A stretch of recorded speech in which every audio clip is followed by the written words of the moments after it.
Job chapter 2, and we're probably going to spend the Sunday school hour covering the last two verses. And I'll start fresh in chapter 3 next week. If you look in chapter 2, let's look at start at verse 8. Now, we left off verse 12, but I just want to get context. This is where Job has had his second round, and the first round, boy, he took it like a real champ and didn't get angry at God, didn't curse God, and the Lord throws that in the devil's face. So the devil says, well, you know how that goes. That guy's selfish. You touch his flesh, and he'll curse thee to thy face. So the Lord gives the devil permission to touch Job's flesh, and this is when you really begin to know you're in the trial of your faith. When physical pain's involved, or it could be depression, it could be a lot of different things. That really weighs down on you. And he said, "Skin for skin, all that a man hath will he give for his life." Well, let's read on down through there. It says, "And he took him a potsherd to scrape himself withal, and he sat down among the ashes." And he's in some place where probably maybe his own little, since he's the richest man in the East and he probably owns thousands of acres, I think he has his own dump and his own place where he burns carcasses and everything, considering all the animals he's got. But he's sitting down among the ashes. Then said his wife unto him, "Dost thou still retain thine integrity? Curse God and die." We talked about that last week, that she was already there. And, that's a horrible thing, man, when, you're talking bone of your bone and flesh of your flesh, and she's telling you to turn on your Creator. That's not encouraging. I mean, all this stuff, it's not just the loss of everything, but it's everything else piled on. And this is it's a psychological attack on him now. His own spouse has turned against God and trying to get him to turn against God. And evidently she just leaves. But he said unto her, "Thou speakest as one of the foolish women speaketh. What? Shall we receive good at the hand of God, and shall we not receive evil?" There's not too many Christians that even understand that point in this age with the Bible intact. And Job understood it then. That, things happen. I mean, you're going to have stuff that's going to happen to you, and, a tornado may blow down your house. It might miss your house. But either way, you receive good at the hand of God, you receive evil, and you have to kind of roll with the thing and just figure that God's got a plan and all that. I mean, Job's not doing this to chasten, God's not doing this to Job to chasten him for sin. It hasn't got anything to do with sin, although there's some things later on that get brought up and ironed out. This is not the issue.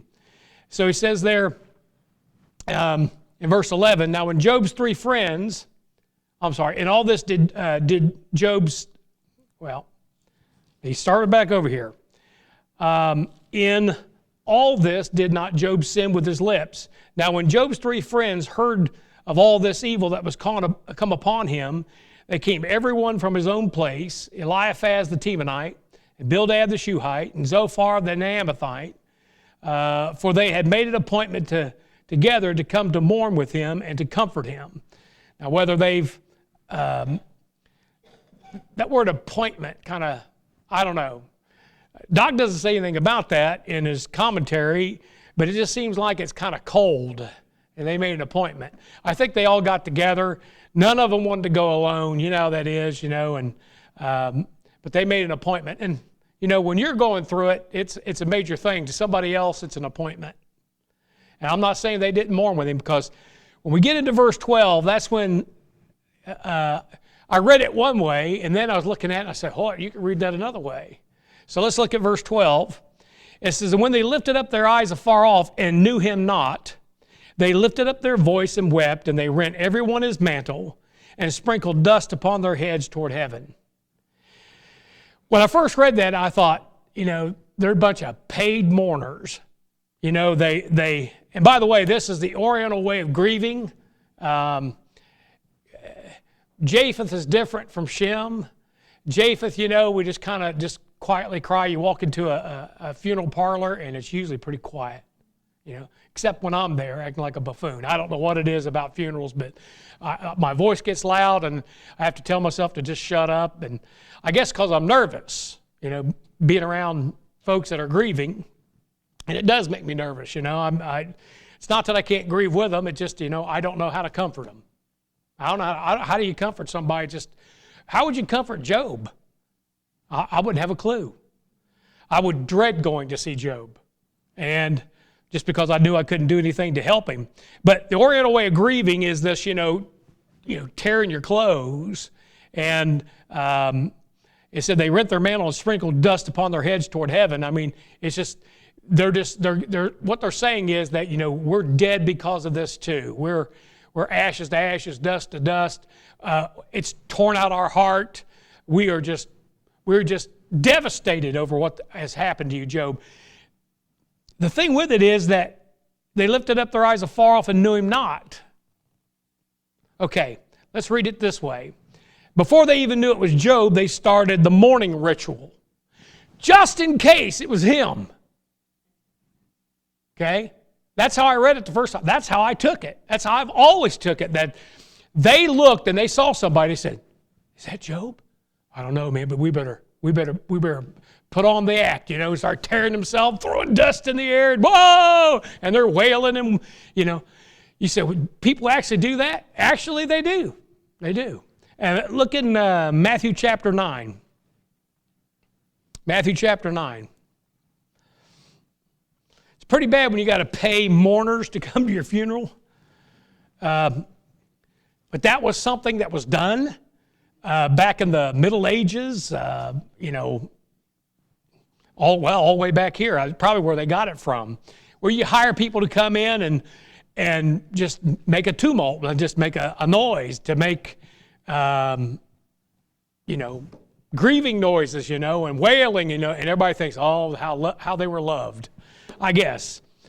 Matthew 9, verse 23 and 24, and when Jesus came into the ruler's house and saw the minstrels and the people making a noise, he said unto them, give place, for the maid is not dead, but sleepeth. And they laughed him to scorn. Now let me tell you something. When you're grieving and you can jump from wailing and gnashing of teeth to all of a sudden you're having a belly laugh, there's something wrong. There's just something wrong. Because these are paid mourners, right, is what they are. Or they're just folks that have stepped in and said, I do a good job of wailing and crying. I can cry at a drop of a hat, and I'll be glad to come in and shed some tears, But he put them all out. He put them all out. They went from making a noise to laughing. Notice it didn't say that they were grieving or crying or even wailing. It says they making a noise. So when I first saw this, that's how I read it. That before they even knew it was him, they thought, just in case, they started ripping their clothes and throwing dust in the air and making a noise. And I thought, that's pretty cold. But then I read it another way. That when they lifted up their eyes afar off and knew him not, they lifted up their voice and wept. They knew it was him. They just could not recognize him. They knew they knew he was there. They knew where he lived. They knew where they were going. And when they saw him, they didn't know him. I mean, remember now, he's got boils from the bottom of his feet to the top of his head. He is a sight, man. He's the elephant man. I mean, he is absolutely just grotesque. He is bloody, pussy, red. I mean, there's no telling. I mean, he's got to scrape himself. He's got to lay in the ashes. He is an absolute mess. So did they recognize him? I thought about that. I wonder if there's a verse. Well, there is one. Turn to Genesis 37, verse 18. Now, I read this and I thought, well, it's plausible.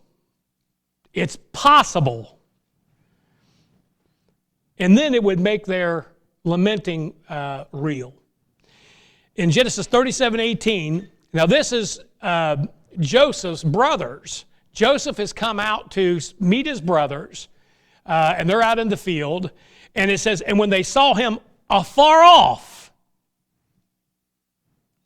even before he came near unto them, they conspired against him to slay him. Joseph was identified from a distance. Now, how do you think they identified him?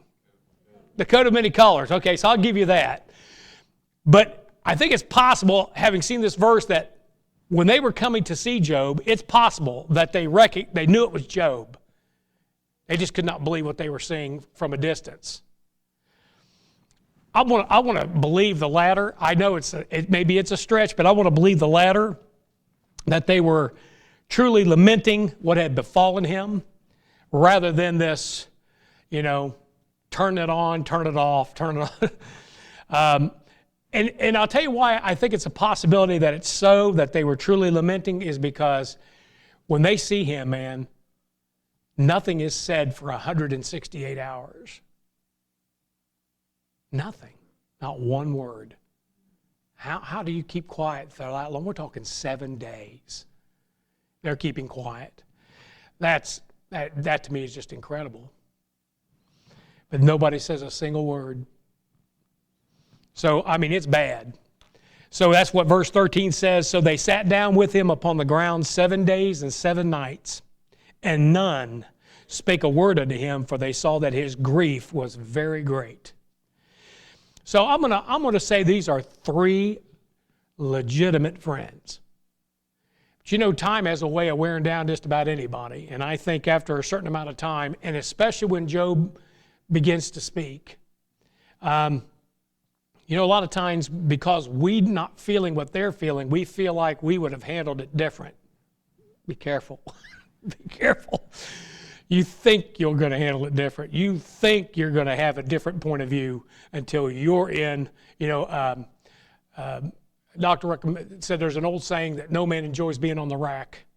And it's the truth. If you don't know what it's like to be on the rack, when you finally do get on the rack, now you know. And you may have a completely different outlook at that moment.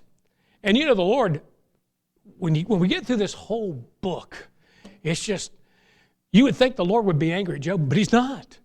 He's not. You know what God understands? He understands your frame. And in fact, He understands suffering now. Now, I don't know how God could, maybe He could know it just by knowing in the future He was going to suffer, but He can identify with what we go through, and He understands man's frame. He doesn't expect a lot from us, but He does expect something from us. So Job doesn't utter a single complaint or a single word of complaint, discomfort, plea for pity for 168 hours. We've looked at this verse before, but it says, James 5:11 says, behold, we count them happy which endure. That's what he's doing. He is enduring. He may be gritting his teeth, and he may just be, grimacing and his brows knit together, but he's just enduring what's happening to him. It says, behold, we count them happy which endure. Ye have heard of the patience of Job, and have seen the end of the Lord, that the Lord is very pitiful and of tender mercy.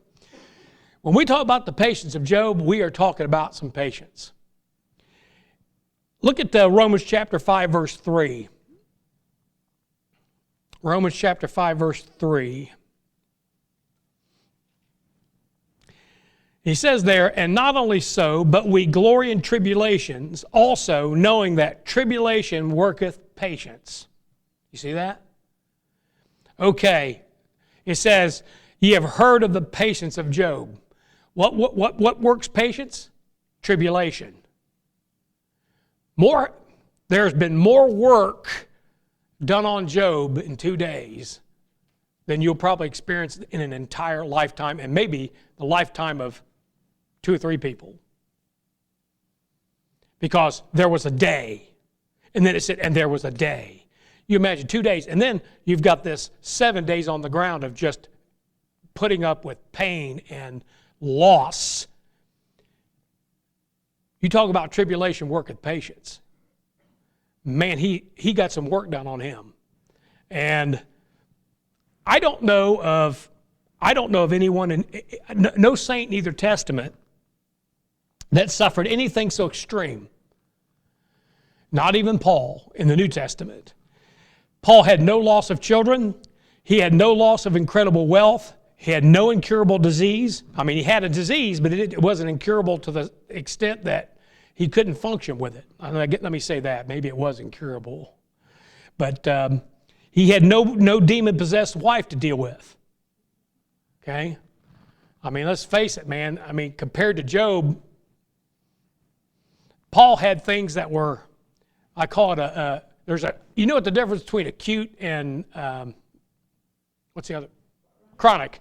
The difference between acute and chronic is one is just a stabbing pain. That's an acute pain. That's, it's happening to me right now, you know.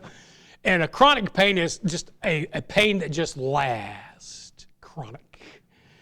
And Job's suffering a lot of it is acute. I mean, there's some chronic in there, but I mean, you think about it, this thing was over with, I assume here it's over with within a week. I don't know how long this dialogue would have took, how many hours it would have taken, but I mean, and I don't know when the first judgment took place on it, but I'd call it more of an acute thing rather than a chronic thing. A lot of Paul's suffering is chronic. It's extended over time. And chronic pain has its own, it has its own trial. Because, you can kind of adapt your life to it because, hey, you're just stuck with it. But it's always there nagging you, always there eating at you.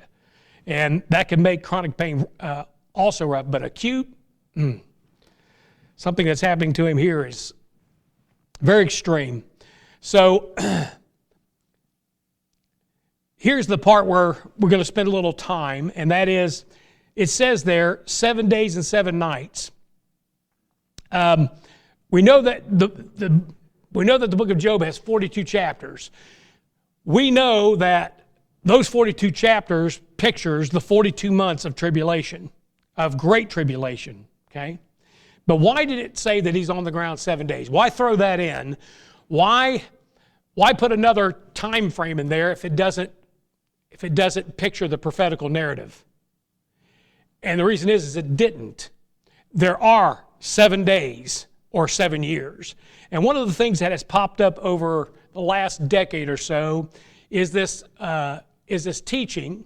And I'm not saying I'm not going to call them heretics. I'm just saying they have a different point of view. It doesn't pan out as far as I'm concerned. It doesn't work as far as I'm concerned. And I've always taught Dr. Estep's Daniel's 70th week chart, which works out perfectly. It makes sense to me. I don't have to throw out any scripture or wrangle dates or anything. It just works. So, but one of the things I've been teaching is that the only thing left of Daniel's 70 weeks is the last 3.5 years, or the Great Tribulation. It's kind of bizarre because in the midst of that week is when a bunch of things happen. You've got angels coming down. You've got the beast being receiving a deadly wound. You've got the mark of the beast being passed out. And all of a sudden, we just pick up at the middle and go 42 months to the end. And you say, well, don't you need some preparatory time for all that to kind of take place, And the answer to that is, well, it's an indefinite period of time or an intermediate period of time. And I'm saying, you mean like the first 3.5 years? That intermediate period of time? And their answer to that is, you can't call that 7 years tribulation. It says great tribulation, and it's only 42 months. Okay, well, then why is Job on the ground for 7 days? Picturing 1 day for every year. In Daniel 9:27, it says, and he shall confirm the covenant with many for 1 week. That last week is the all-important week. You get through 69, the Messiah's cut off, and then there's one last week remaining, one last 7 years remaining, and that is 2/3 of your Bible deals with that week. 2/3 of it. culminating in the second coming of Jesus Christ and establishment of his kingdom, the millennial kingdom. And he says there, and he shall confirm the covenant with many for 1 week, and in the midst of the week, he shall cause the sacrifice and the oblation to cease. This is where the Jews are going to start sacrificing again. And in the midst of the week, he stops them from sacrificing, and he's going to put his own little sacrifices, because it says there, for the overspreading of abominations, he shall make it desolate. This is where you have the picture of Antiochus Epiphanes during the Testaments that captured Jerusalem and captured the temple and sacrificed a pig on the altar on December 25th. Okay? And they call that the overspreading of abominations. But this individual is not just going to sacrifice a dog and a pig, but he'll sacrifice the saints on that altar. And there'll be an overspreading of abominations. It says, even until the consummation, and that determined shall be poured upon the desolate. That week has got to run its entire course. Historically, you don't have the second advent of Jesus Christ, so obviously that wasn't the point. He hadn't come the first time when Antiochus Epiphanes did his little thing. And it was the Maccabees that rescued the temple, and that's when they put the oil in the lamps, and it was only supposed to burn for so many, a day and a half, and it burned for like 8 days. I can't remember how it goes, but I'm not doubting it. It could have very well happened. But I'm interested in why is it taught that there's only 3.5 years remaining? That somehow we covered 69.5 weeks. I don't get it. I don't get it at all. That means they have the crucifixion of Jesus Christ at 69.5 weeks, and that won't work. You say, why? Because it began in the month of, in Nehemiah chapter 2, it began in the month of, not Abib, it's the other word, Nisan, thank you. Help me out here. It began in the month of Nisan, which is the month Abib. It's the same month, and that's when they have the Passover. Okay? If you run 69.5 weeks, you don't fall on Passover. Doesn't fit. It would have to be a whole week. Now, he's crucified at Passover, right? So 483 years or 69 weeks later, he dies exactly on the day of Passover. Fits like a glove. But if you put him at 69.5, because they're saying that only 3.5 years remain, it won't work. Yep, it has to be a whole week. You're right. Now, I saw that right away, and I don't know, I don't know how they get around that. But let's look at how many times in the Bible where the Bible talks about 7 times. 7 times.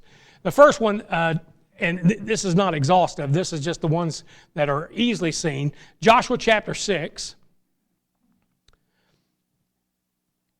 And notice that each one of these deals with a different, kind of a different issue in the tribulation. This deals with the accursed city.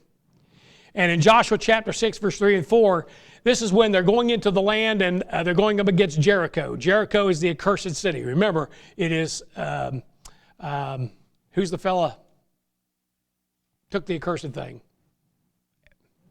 Achan. You got to help me out this morning. Achan took the accursed thing out of that city, the Babylonian garment, the wedge of gold, or whatever it was he took. So it's going to picture Babylon is what it's going to picture. It says, and ye shall compass the city, all ye men of war, and go around the city, about the city once. Thus shalt thou do 6 days. And the 7 priests shall bear before the ark 7 trumpets of ram's horns. And it's interesting that you have those 7 trumpets mentioned there in the book of Revelation. And the 7th day ye shall compass the city 7 times, and the priest shall blow with the trumpets. So you have an example here. Joshua is the name for Jesus in the Old Testament. And Joshua brings Israel into the land, just as Jesus Christ will bring them back into the land, because they're all going to be fleeing into the wilderness, right? So notice there it says 7 times. Now look in Genesis 41. Genesis 41. I don't have these in any kind of order. Genesis 41, verse 26 and 27. Now this one particularly made me think of something, and I mentioned it to a few of you. I thought, well, what do you think about this? It says this is when Pharaoh has a dream, and he sees 7 good kine, and he sees 7 good ears, and he says he sees 7 thin and ill-favored kine, and 7 empty ears, okay? Bad crops is what he sees. But he says there the 7 good kine are 7 years, and the 7 good ears are 7 years. The dream is 1. So he got 2 examples of what those 7 good years, and he gets 2 examples of those 7 bad years. He says in the 7 thin and ill-favored kine, those are cows, by the way, that came up after them are 7 years, and the 7 empty ears blasted with the east wind shall be 7 years of famine. Now this is dealing with an economy, how an economy is going to be. 7 good years, 7 bad years. Well, I heard something on the news the other day, and I went, my eyes just kind of went, Do you know that the last 4 years have been the best 4 economic years globally than we've had for a long time, and in America, the best ever? And it looks like Trump's going to get in for a second term. And in the 3rd year, we'll have 7 good years. I don't know, but it's interesting. I thought, when I read that back there, when I was reading through, I knew it was a type of. Joseph is one of the greatest types of Christ in the Bible. Over 100 different ways he pictures Christ. And I'm reading that and I'm going, 7 good years, 7 bad years. How does that make sense? I wonder why the Lord threw that in there. And then, because we haven't had 7 good years in how long? All of a sudden now we got 4 under our belt just about. Stock market's just through the roof. Jobs report, incredible. Now we're in debt up to our eyeballs, and that'll come back. Somewhere along the line that's going to come back, and I don't care who the president is. I don't care how great his policies are. When you're that far in debt, someone's going to call the note sooner or later. Huh? There's one guy who said, we're just going to print up a note that says, we owe $24 trillion. Just print up one $24 trillion note, hand it to him, say, there you go. It's all paper, right? I've got a $100 trillion note in my briefcase. A real dollar, $100 trillion dollar. I don't know what it is. It's yeah. Hey. Well, one of the things that concerns me is all the banks. When I mean the banks, I'm talking about the international banks, the monetary banks, ones that are printing the money. They're all buying gold by the tons. And last year, this year, our 2018 and 2019 were exceptional, and they know something's coming. The rats are getting off the boat because why buy gold? The money doesn't have anything backing it. Somebody knows what real money is, and they're buying it all up. And they're buying it up cheap. Anyway, look at Daniel chapter 3. And I found at least 2 in Daniel, not including where he talks about the 70 weeks there in that last week. But there are 2 pictures of this in the book of Daniel. Daniel 3:19. This is about Shadrach, Meshach, and Abednego getting thrown into a fiery furnace. The fiery trial, which is to try you. That's a perfect description of the tribulation. It's a fiery trial. And notice it says, then was Nebuchadnezzar full of fury, and the form of his visage was changed. That'll happen at the middle mark. Changed against Shadrach, Meshach, and Abednego. Therefore he spake and commanded that they should heat the furnace 7 times. Now you realize every time you read the word 7 times, it can also be interpreted as years. A time, a times, and a half a time. So you could say, I realize he's saying 7 times, but why is he saying 7? Now turn to Daniel 4:16. And this is where the times actually does mean years. Daniel 4:16. This is where Nebuchadnezzar kind of spouts off, proudly about his kingdom, and the Lord brings him low. But notice what he does with him. Daniel 4:16, let his heart be changed from man's, and let a beast heart be given unto him. Where do we read about a beast? Let a beast heart be given to him, and let 7 times pass over him. Look in, so 7 years he's acting like an animal out there eating grass, and it says he's got hair growing off him, look like he's got feathers, and it's an evolutionist dream, man. He looks like he's reverting back, just from not bathing, clipping your nails. But anyway, turn to 1 Kings 18.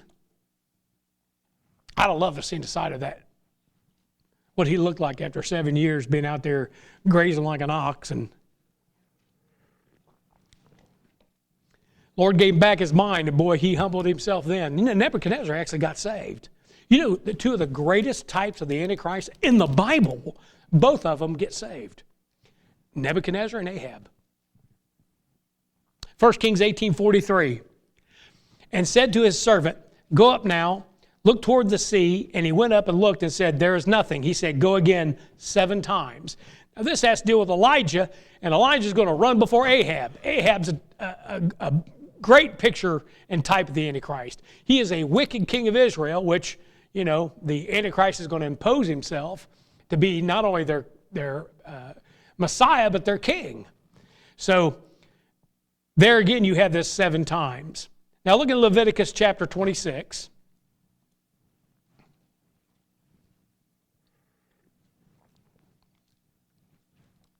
And we're going to pick some verses. You can read the whole chapter, but Leviticus 26:21. And look at what God says over and over. It says, and if you walk contrary unto me and will not hearken to me, I will bring 7 times more plagues upon you according to your sins. Verse 24. Then will I also walk contrary unto you and will punish you yet 7 times for your sins. Verse 28. Then I will walk contrary unto you also in fury, and even I will chastise you 7 times for your sins. There are 7 years. Now, some of that time may have already elapsed, which I believe, but there's more than 6 years yet to go, 6.38 to be exact. And you say, where do you get that number 6.38? You get that number in Daniel chapter 8. That is 2,300 days, which he says there is prophesied. I mean, you've got the number right there in Daniel chapter 8. Anyway, Leviticus, the word 7 times is found 13 times in the book, in Leviticus. In Leviticus, 7 times is found 13 times in the book. And the only other variation is 7 times 7, or 70 times 7. So it's found 7 times, or 13 times, excuse me. The word 7 times found 13 times. Boy, that's kind of difficult. That's going to confuse me. Of course, the 70th week of Daniel is 7 years of tribulation. Turn to Matthew 24.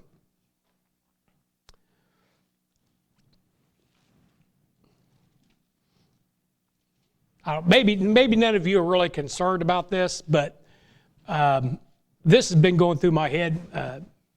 Me and your dad, we have sat down for 2 or 3 hours going through this just to make sure that, we felt that we were right, that there isn't just 3.5 years out there remaining and not almost 7. And I think we both came to the same conclusion that there are 7 years of tribulation. Now, there are 3.5 years of great tribulation, and I'll tell you why I believe that. In Matthew 24:21, that's where it says, for then shall be great tribulation, such as was not since the beginning of the world to this time, no, nor ever shall be. But that doesn't mean there's not trouble. It just says, but then. So, in other words, it gets chronic or acutely worse, not chronically, acutely worse. But look in same chapter, look at verse 5.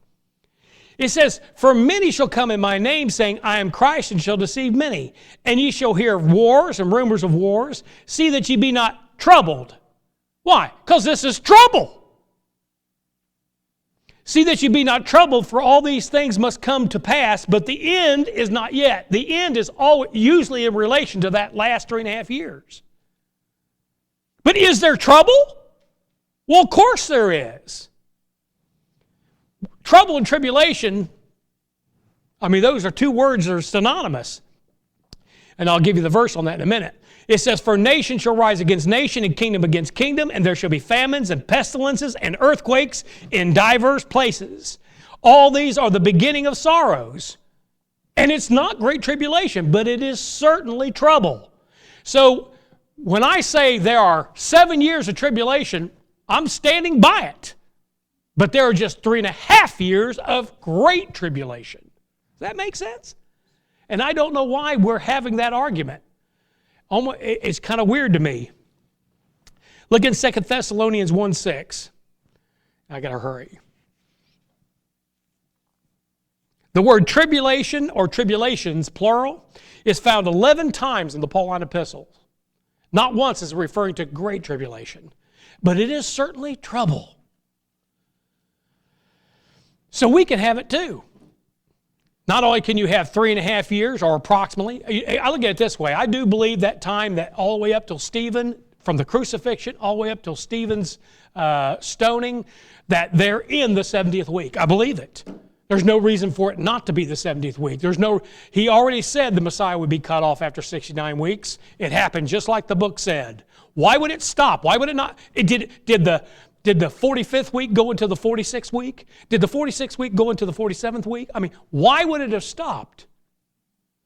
You don't have a stop. It just keeps going. That's why the book of Acts, you're still preaching the gospel of the kingdom. He's still dealing with the Israelites. He still has signs and wonders all the way up until about Acts 7, where a man full of the Holy Ghost gets stoned to death, and all of a sudden everything changes. Chapter 8, an Ethiopian eunuch saved by grace through faith. Chapter 9, apostles called out to the Gentiles. Chapter 10, Cornelius and the Italian band is saved without hands being laid on them. And from that point on, you see a transition going through the book of Acts. And God has said, stop in the timetable. Listen, if the Israelites don't accept, can he bring in a kingdom? For what? For who? So he had to stop the timetable. But he stops it right while the 70th week is engaged. He stops the thing. That's why the Bible says, except those days be shortened, there should no flesh be saved. They're shortened on the front end, not on the back end. He's the only one that figured that out back there. He's the only one that's ever figured that out that I could see. Dr. Ruckman didn't touch this. Dr. Ruckman believed after the 69 week, that's it, it's shut off, and you have 1 week left, and you can't make hide nor hair of it. Because you know how I know that? If the rapture happens, you would assume that the 70th week would begin. Okay?